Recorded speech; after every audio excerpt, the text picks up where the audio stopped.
Ya, pemirsa, spekulasi bermunculan di balik pertemuan Prabowo dan Surya Paloh hari ini.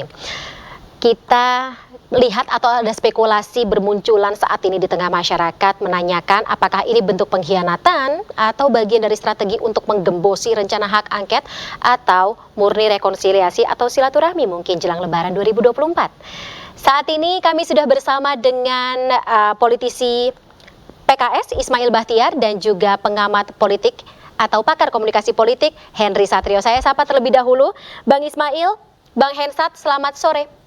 Jelang malam. Selamat sore. Assalamualaikum. Waalaikumsalam warahmatullahi wabarakatuh. Baik, Bang Ismail dari PKS sendiri melihat pertemuan antara Pak Prabowo dan juga Pak Surya Paloh serta Partai Nasdem secara keseluruhan, apakah ada deg-degan? Seperti apa soliditas yang selama ini terbentuk antara Nasdem dan juga PKS, terutama ketika mengusung pasangan Anies Muhaimin? Apakah ini ada tanda-tanda retak, tidak ada komunikasi yang baik, apa bagaimana? Baik, Mbak Fani, pertama kalau melihat secara objektif, kami melihat ini pertemuan yang biasa-biasa saja, silaturahim yang terjalin mungkin karena memang sedang dalam momentum Ramadan dan juga sebagai tokoh bangsa ya sekiranya tidak ada yang salah dengan pertemuan itu. Tapi tepat setelah pengumuman hasil pemilu loh Bang Ismail, tepat sekali. Ini yang saya ingin sampaikan bahwa barangkali momentumnya yang kurang pas karena terus terang memang proses daripada pemilu ini meskipun dinyatakan telah usai masih ada tahapan-tahapan yang sampai hari ini masih terus berlangsung khususnya gugatan Timnas Amin terhadap proses yang sedang berlangsung di Mahkamah Konstitusi. Saya kira memang kalau masyarakat melihat ini sebagai pertemuan yang biasa-biasa saja sah, tetapi memang catatannya adalah kami khususnya di Partai Keadilan Sejahtera di PKS menghargai apa yang kemudian dilangsungkan, tetapi ingat bahwa ada amanah yang telah dititipkan oleh masyarakat Indonesia kurang lebih 24% dan tahapannya masih berlangsung di Mahkamah Konstitusi. Tentu saja masih ada juga harapan ke depan bagaimana membuka semua problematika pemilu yang baru saja selesai dengan berbagai macam catatan kritis. Sehingga apa yang kemudian dilangsungkan silahkan ketika partai-partai tertentu melakukan silaturahim ya sah-sah saja, tidak ada yang melarang. Kami hanya ingin melihat pada satu aspek bahwa kami menghargai suara 24% sehingga kami ingin proses ini masih terus berlangsung. Proses di gugatan Mahkamah Konstitusi termasuk terhadap proses rencana hak angket yang akan dilangsungkan oleh DPR. Jadi kami secara objektif melihatnya bahwa pertemuan ini hanya sebatas pertemuan yang tadi Mbak Fani sampaikan bahwa ini pertemuan antara dua sahabat yang sudah bersahabat 40 tahun. Kira-kira begitu Mbak Fani. Sahabatan selama 40 tahun itu biasanya sedikit sulit loh hubungannya untuk dipisahkan begitu saja, apalagi untuk ya kepentingan politik. Tapi ini tidak hanya silaturahmi kalau yang kita lihat Bang Ismail, karena bertepatan tidak hanya proses rekapitulasi yang sudah selesai, penetapan presiden dan juga wakil presiden terpilih, tapi juga ucapan selamat dari Ketua Umum Partai Nasdem kepada presiden dan wakil presiden terpilih tersebut. Saya ingin sampaikan Mbak Fani bahwa kalau ucapan selamat, saya kira pimpinan kami juga sudah menyampaikan secara resmi bahwa kami menghargai seluruh proses pengumuman pemilu dan menghargai keputusan yang telah disampaikan oleh KPU dimenangkan oleh pasangan Prabowo Gibran. Kami juga menyampaikan itu. Dan kalau historikal kita terkait dengan hubungan, saya kira PKS justru juga punya hubungan yang erat. Jangan sampai dulu PKS pernah 2 kali membersamai proses perjuangan Pak Prabowo. Jadi kami lebih kepada aspek bagaimana menghargai suara rakyat yang telah dititipkan melalui pemilu 2024 kemarin, sehingga kami anggap prosesnya belum selesai. Marilah kita ikuti bagaimana proses gugatan di Mahkamah Konstitusi membuka dan mengungkap segala macam catatan kritis terhadap proses pemilu, termasuk menunggu bagaimana sikap DPR terhadap proses hak angket yang sedang diupayakan sampai dengan hari ini. Oke, baik-baik. Kalau begitu saya beralih ke Bang Hensat. Oke, Bang Hensat. Ya.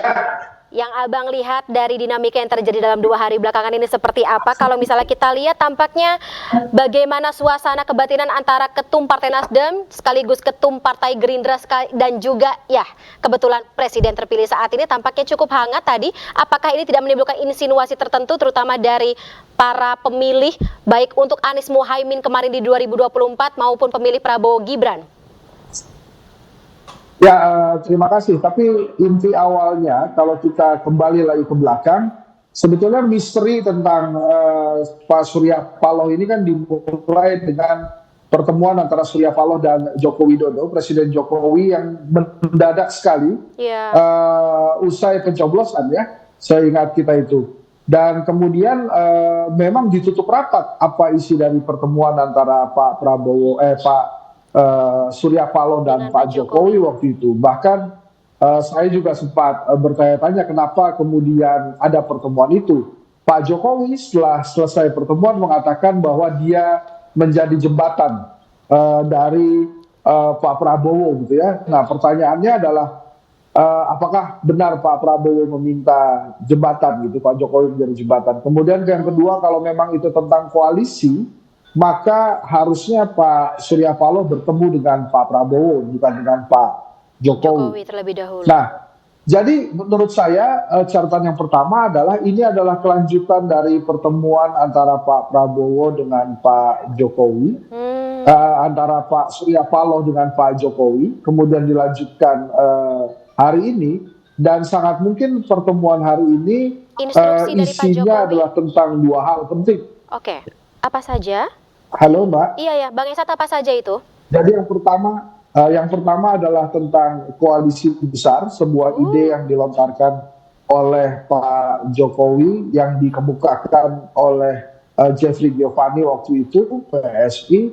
Nah mungkin saja ini diperbincangkan. Kemudian yang kedua tentu saja tentang bagaimana bisa bersatu atau bergabung Nasdem ke dalam pemerintahan Pak Prabowo. Kalau tadi pertanyaannya apakah ini melukai dan mengkhianati, ya tentu saja demikian. Tapi lagi-lagi kita sebagai rakyat dipertontonkan hal yang sedemikian rupa oleh elit yang seperti melupakan rakyat. Itulah kenapa pada waktu pemilihan umum nampaknya memang lagi-lagi elit membuktikan kita hanya dicari suaranya tapi tidak dipertimbangkan perasaannya.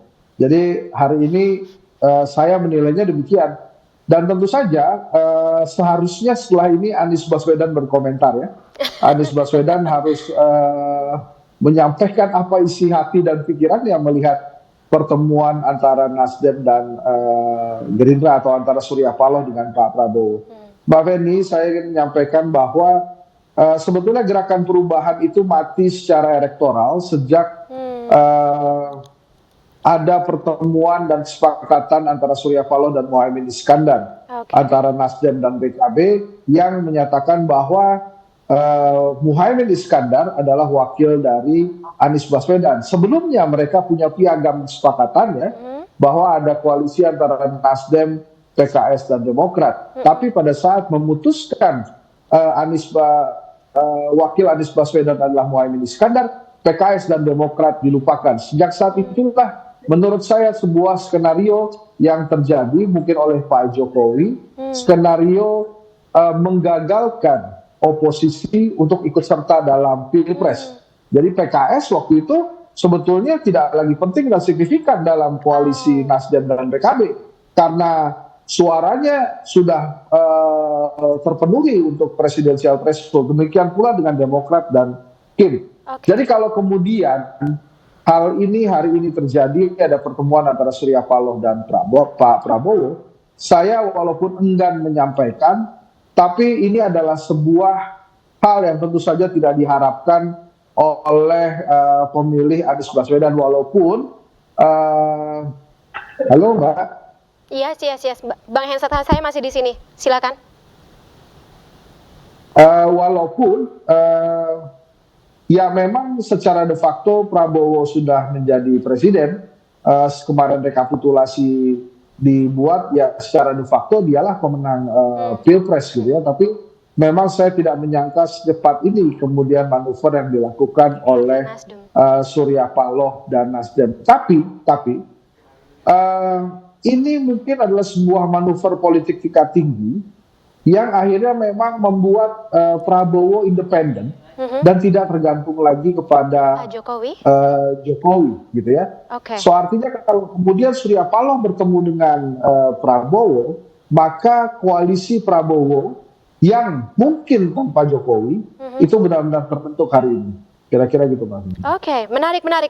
Perspektif yang sangat menarik, tapi bagaimana sikap PKS dalam menentukan langkah selanjutnya dengan adanya fakta ini? Ya, kita juga harus mengatakan ini sebagai fakta dan juga pengamatan yang tentunya bisa menjadi pertimbangan bagi PKS untuk membuat strategi selanjutnya, Bang Ismail dan juga Bang Ihsan. Tapi kita jeda sesaat ya, kita akan lanjut kembali dialognya setelah jeda pemirsa. Terima kasih pemirsa, Anda masih bersama kami dalam iNewsroom dan kita akan lanjutkan kembali dialog membahas terkait dengan bagaimana efek dari pertemuan Partai Nasdem atau Ketum Partai Nasdem Surya Paloh dan juga Presiden terpilih Prabowo Subianto, serta bagaimana dampaknya terhadap keberlangsungan strategi atau langkah-langkah pasca pemilu 2024 termasuk untuk pengajuan hak angket di DPR Republik Indonesia. Masih bersama kami politisi PKS Ismail Bahtiar dan juga pakar komunikasi politik Henry Satrio. Saya kembali ke Bang Ismail. Bang Ismail, saya ingin konfirmasi lagi sebelum saya tanya terkait dengan soliditas dari parpol-parpol yang mengusung hak angket di DPR termasuk PKS salah satunya. Sikap PKS sendiri terkait dengan pertemuan yang dilaksanakan hari ini antara Pak Surya Paloh dan juga Pak Prabowo Subianto ini seperti apa? Kalau tadi Bang Ismail mengatakan kayaknya ada yang miss di timingnya, disayangkan terkait dengan timingnya. Bagaimana?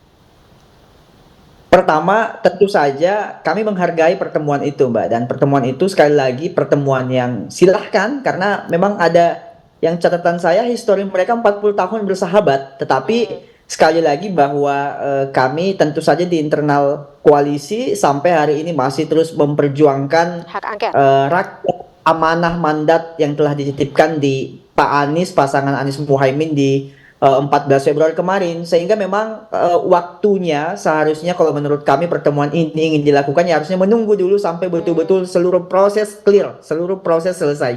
Tetapi kali lagi saya ingin sampaikan bahwa PKS menghargai segala macam keputusan KPU yang telah disampaikan dengan beberapa catatan kritis dan saya kira tidak ada yang salah dengan pertemuan Pak Surya Paloh dan Pak Prabowo. Oke, untuk hak angket sendiri bagaimana Bang Ismail? Apakah ada informasi soliditas dari parpol-parpol pengusung hak angket di DPR? Mengingat ya PKS dan juga Nasdem adalah salah satu yang cukup vokal. Pertama memang kalau kita melihat catatan yang pernah terjadi bahwa sejujurnya hak angket ini pertama kali digulirkan oleh paslon 03 melalui partai pengusungnya. Nah tentu saja kami di paslon Amin dengan beberapa partai ada 3 yang ada di parlemen sampai hari ini masih terus mengawal diskusi itu dan kemarin terakhir updatean bahwa kalau pada waktunya kemudian menunggu sikap daripada koalisi paslon 03 belum juga mengirimkan atau mengusulkan daripada usulan hak angket ini maka tentu saja PKS termasuk salah satu bagian yang akan bersikap lebih awal dan buat kami hak angket ini adalah hak konstitusional sehingga memang perlu untuk dilakukan dalam rangka membuka transparansi pelaksanaan pemilu yang jujur dan adil. Karena banyak catatan-catatan penting yang kemudian mencederai proses pemilu yang seharusnya diketahui oleh publik dan itulah yang kemudian akan kami kawal dalam proses hak angket yang akan segera kami gulirkan. Jadi apapun yang terjadi ke depan Bang Ismail, PKS tetap akan firm, solid untuk mengusung hak angket tersebut? Kurang lebih seperti itu, bahwa buat kami hak angket ini adalah sesuatu yang harus dilakukan sehingga proses pemilu ke depan betul-betul mendapatkan proses yang jauh lebih baik daripada proses 2024 ini, di mana seluruh publik mengetahui bahwa pemilu 2024 ini ada banyak catatan kelam, ada banyak proses yang mencederai daripada aturan-aturan KPU, sehingga buat kami ini adalah sesuatu yang harus diungkap kepada publik. Baik. Saya ke Bang Hensat. Bang Hensat, saya minta pendapat Anda, menurut Anda, bisakah berjalan beriringan ketika Partai Nasdem yang notabene terlihat tidak sering ya menjadi oposisi gitu, lebih sering berada dalam kubu pemerintah atau tubuh pemerintahan eksekutif. Bisakah berjalan beriringan ketika Partai Nasdem ini tetap akan menggulirkan hak angket di DPR sembari membangun hubungan baik dengan eksekutif atau pemerintahan saat ini? Bang Hensat boleh di-unmute gawainya. Hak angket tujuannya banyak. Tujuan akhirnya itu nggak hanya mencari kecurangan, tapi juga bisa berujung pemakzulan presiden. Dan yang paling dahsyat adalah pemilu yang diulang, gitu ya. Jadi hak angket itu memang tujuannya macam-macam. Jadi kalau kemudian Partai Nasdem merasa bisa menjalankan keduanya, ya kita nantikan saja. Tapi yang jelas memang akan merugikan Pak Prabowo. Jadi singkatnya, kalau pertanyaan dari Mbak Femi itu apakah bisa berjalan beriringan bersamaan, menurut saya tidak ya. Jadi memang Nasdem menurut saya sudah membuka lembaran baru bersama Pak Prabowo, elected presiden. Entah itu apakah tentang keinginan berkoalisi ataukah keinginan untuk mendapatkan jatah menteri, yaitu terserah dari Surya Paloh dan Pak Prabowo lah. Yang jelas sekali lagi rakyat Indonesia itu nyatanya sudah hanya dilihat sebagai angka saja oleh para elit partai ini. Kita tidak dipandang sebagai warga negara Indonesia yang memiliki suara, yang harus dihormati, dihargai, dan dibina. Tapi hanya dianggap sebagai angka-angka yang telah selesai memberikan suara. Suara sudah dihitung, suara sudah direkapitulasi, maka agenda politik para elit berjalan terus. Tentunya ada juga pihak yang ketar-ketir dengan pertemuan ini. Karena bisa saja setelah pertemuan ini, maka koalisi yang digalang oleh Pak Prabowo ini benar-benar menjadi sebuah koalisi baru, koalisi yang solid gitu ya. Maka memang Mbak Femi, saya sekali lagi berkali-kali saya menyampaikan usulan saya ini, bahwa sangat baik bila Pak Prabowo nanti setelah ditetapkan sebagai pemenang pemilu oleh KPU, kalau kemarin kan baru pengumuman rekapitulasi itu, penetapannya kan setelah MK memutuskan tidak ada silang sengketa gitu ya. Nah itu ada baiknya atau sangat baik seorang Prabowo mengundurkan diri dari jabatannya sebagai Menteri Pertahanan dari Kabinet Jokowi. Dua tujuannya. Yang pertama adalah agar Pak Prabowo bisa fokus, serius, dan steril mempersiapkan pemerintahan baru, walaupun mengusung target slogan keberlanjutan, tapi tetap saja menurut saya dia harus independen dan fokus dengan jabatan barunya sebagai presiden. Kemudian yang kedua, tentu saja Menteri Pertahanan dibandingkan jabatan presiden adalah jauh lebih kecil gitu ya, sehingga presiden harus diutamakan. Tentunya Pak Prabowo tidak ingin mengecewakan rakyat Indonesia, jadi sangat baik gitu ya, dan saya menganjurkan Pak Prabowo mengundurkan diri dari jabatannya sebagai Menteri Pertahanan. Pun demikian dengan Mas Gibran, setelah sukses diantarkan oleh ayahanda Pak Jokowi sebagai wakil presiden, seharusnya juga mengundurkan diri dari jabatannya sebagai wali kota Solo. Karena wali kota dibandingkan wapres tentu saja jauh lebih tinggi dibandingkan wapres, kecuali memang baik Pak Prabowo maupun Mas Gibran masih nunggu THR nih Mbak Femi, jadi belum mau mundur gitu ya. Mudah-mudahan saja ya lebih menggoda sih memang ya, walaupun besaran THR Wapres dan juga Presiden tentu berbeda dengan besaran THR Menteri Pertahanan dan juga Wali Kota Solo. Baik, Bang Hensat dan juga Bang Ismail, terima kasih sebelumnya atas waktunya malam hari dalam iNewsroom. Karena durasi terbatas, kita terpaksa sudahi dulu dialog kita malam hari ini. Tapi salam sehat selalu, kita ketemu lagi dengan kesempatan. Sampai jumpa. Selamat malam, assalamualaikum.